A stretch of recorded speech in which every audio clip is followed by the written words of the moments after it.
The email arrived at 9:12 a.m. It looked ordinary enough. Subject line, account verification notice.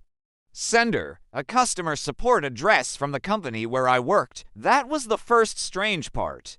I worked there. I knew our internal systems. And we never sent verification emails like this. Still, curiosity made me open it.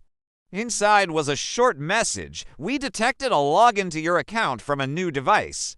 If this was not you, please confirm immediately. Below, it was a link labeled Review Activity. I frowned. My work account already used two-factor authentication. No one could access it without my phone. I clicked the link anyway. The page that opened looked identical to our internal dashboard, but something was wrong. Under recent login activity, there was a record from 8:54 a.m. Device, unknown location. Local user, Ethan Ward. I stared at the screen. That was my name, but I had been logged in since 8:30, which meant one of two things was happening. Either the system was broken, or someone else had logged in as me. I walked down the hall to the IT office. Hey, I said to Martin, the network technician, can you check something? He glanced up from his monitor. What's up? I showed him the login record. He typed for a few seconds, checking the system logs. Then he frowned. That's weird. What? There was another login from your account. How? Same network, same building. He nodded. Same floor. A cold sensation spread through my chest. Can you see which computer? He leaned closer to the screen. Workstation 17. I knew exactly where that was. Desk rouse 10 feet from my office. I walked over slowly. Workstation 17 belonged to a man named Caleb, at least. I thought it did, except when I reached the desk, someone else was sitting there. A woman I had never seen before. She looked up. Hi, she said. I hesitated. Sorry. Where's Caleb? She looked confused. Who? The guy who sits here. She shook her head. I've been here for 6 months. That made no sense. Caleb had been hired last year. We ate lunch together. We worked on the same project. But the woman's expression was genuine. I turned and walked back to my office. Something wasn't right. When I opened the employee directory, Caleb's name was gone. Not archived, not transferred, gone. I searched for him in email threads. Old messages, meeting notes, anything. Nothing appeared. It was like he had never worked there. I leaned back in my chair, staring at the screen. That's when my phone buzzed. A new email. Subject, second login detected. My pulse quickened. I opened it immediately. The message was identical to the first one, but this time the login time read 9:26 a.m. I checked the device location. Local user, Ethan Ward. My hands went cold. I was still sitting at my desk, which meant someone else was logged into my account again, right now. I ran back to Martin in IT. There's another login. He checked the logs again. Yeah, same workstation, 17. He nodded, but that desk is occupied. Martin frowned. By who? A woman. He typed quickly. Workstation 17 belongs to Sarah Kim. That's impossible. Why? Because it used to belong to Caleb. Martin looked confused. There's never been a Caleb in this department. That night, I searched through my phone contacts. Caleb's number was still saved. I called it. The line rang twice. Then someone answered. But it wasn't Caleb. Hello. Is this Caleb? No, wrong number. The call ended.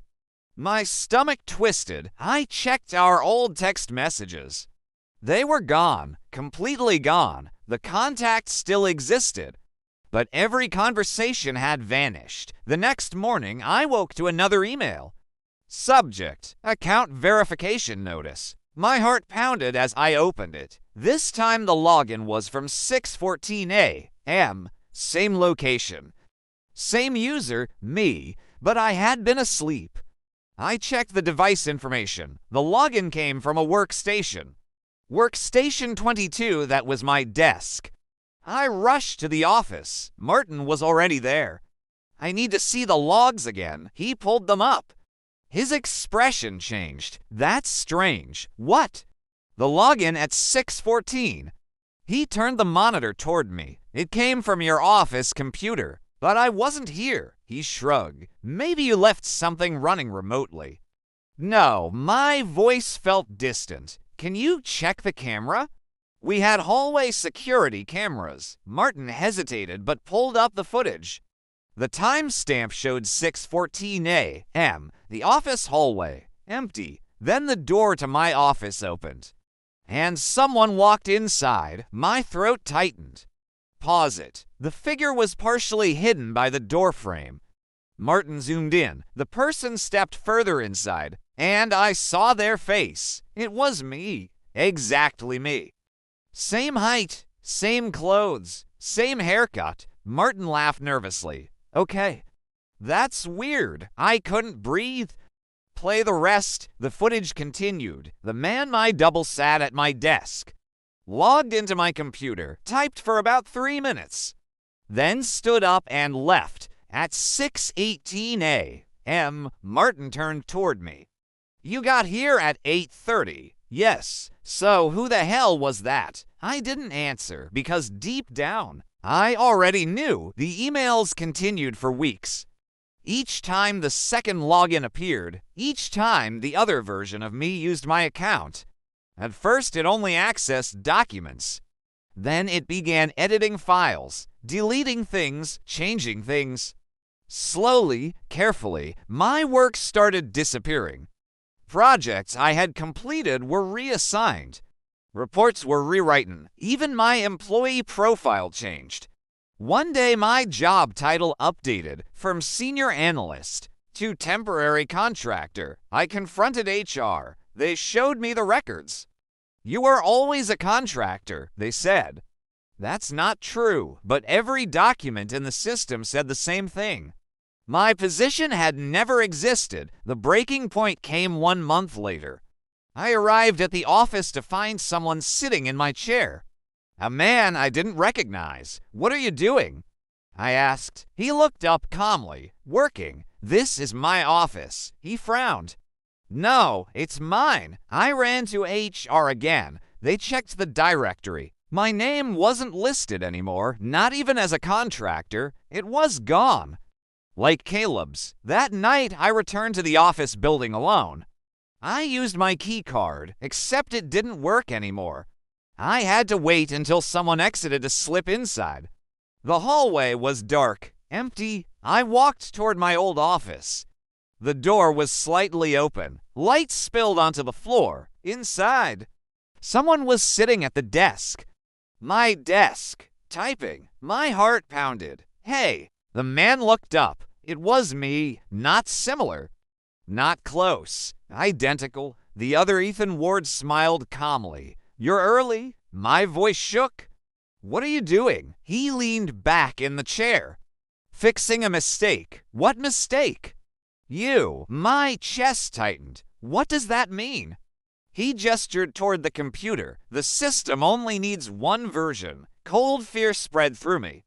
You're replacing me, not replacing. He paused, correcting. I stepped backward? That's impossible, is it? He turned the monitor toward me. The employee directory filled the screen. One name remained under the analyst department. Ethan Ward, but the photo wasn't mine. It was his. The other Ethan closed the laptop slowly. You were never supposed to exist. I felt the room spinning. What are I talking about? He stood up, walked past me toward the door. Then stopped. Don't worry, he said quietly. In a few days, no one will remember you. And then he left. The next morning, my apartment lease showed someone else's name. My bank account was frozen. My driver's license number didn't exist in the system. Every record of my life was slowly disappearing. One database at a time, and somewhere out there, the other Ethan Ward was living it instead.